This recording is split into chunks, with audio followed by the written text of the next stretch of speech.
that. So I'm getting that dark purpley orange color, going over this again. And, I can't be afraid to sacrifice some of the details I've got in his forehead there, the wrinkles. Mm-hmm. I just have to get the values right, so I'm going right over it. And it should show through a little bit still, but... Yeah, it does. I mean, you can see there the creases on his forehead, they just barely make it through and are still visible. I think that's the beauty of transparent watercolor. Exactly. And when it dries, they'll even be more visible, I think. I hope so. Gotcha. Still preserving the idea that that reflected light on the far left end of his head is a little bit lighter than the core shadow in the center. Yeah.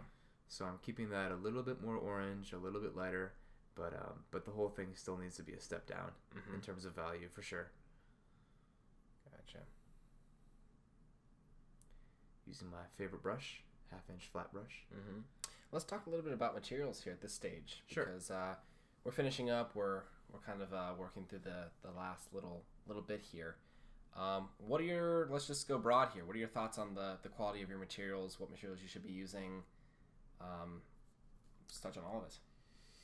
Best advice that I ever read on materials was Mary White said, always buy the best materials that you can afford. Okay. So here's the way that I think about it. Your paintbrush, your pencil, your pen, whatever you're using, is an extension of your mind. And so the sharper the pencil, the tighter the bristles on the brush, the higher quality the paint, the better it can be an extension of your mind. Yeah. The more that the materials will get out of the way of your creative thought process. You still have to have that. You still have to have that ability there, right? You can't. Exactly. Still have to have the knowledge. Still have to have the skills. Yeah. But good materials will just get out of your way and let you do your thing. It's true. When you've got low quality materials, you're dealing with the problems of the materials and also your lack of knowledge at that stage. It's much easier to start with better stuff. Yep. So let me say this. Some people will ask, like, okay, what should I focus on first? Because you've got paper, which the kind of paper that I use. This paper was about $25 a sheet on average. Yeah. Now, granted, these are 30-inch by 40-inch sheets. Yeah. So I'm able to cut it up and use it a lot, but still expensive. Yeah. Brushes, $20 to $100 a piece. Paints, $8 to $15 a tube. Yeah. It's expensive. It is a very expensive process. What do you focus on first? Yeah. I say paper. Paper. Okay. Why so? You can use somewhat crummy brushes. Okay.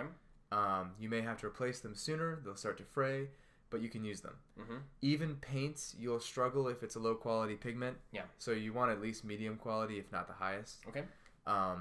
The higher quality and the more expensive the paint brand is, the more pigment, the more actual chemical there'll be in the paint, which makes it easier to spread and cover ground. Yeah.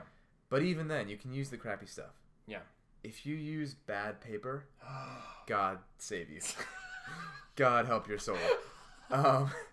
I've had students who I told them get Arches cold pressed paper and get M. Graham and Company paints and get these brushes, and they bring in everything but the paper. Yeah. And they say, "Oh, I found this paper at a discount store. It was like 50 cents for the whole pad." Well, it's the least appealing. Yeah, it's the least sexy.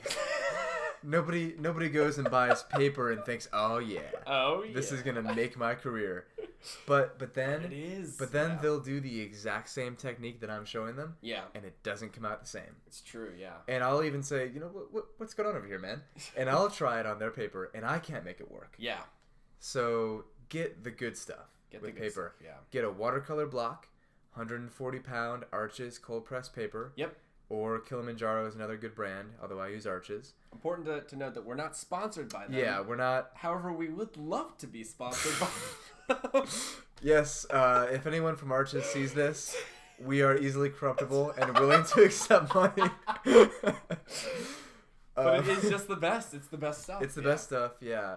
If you're gonna stretch your paper like I did here. For access to our course, Paint Realistic Watercolor Portraits, Visit the link in the description below. Let's all get better together.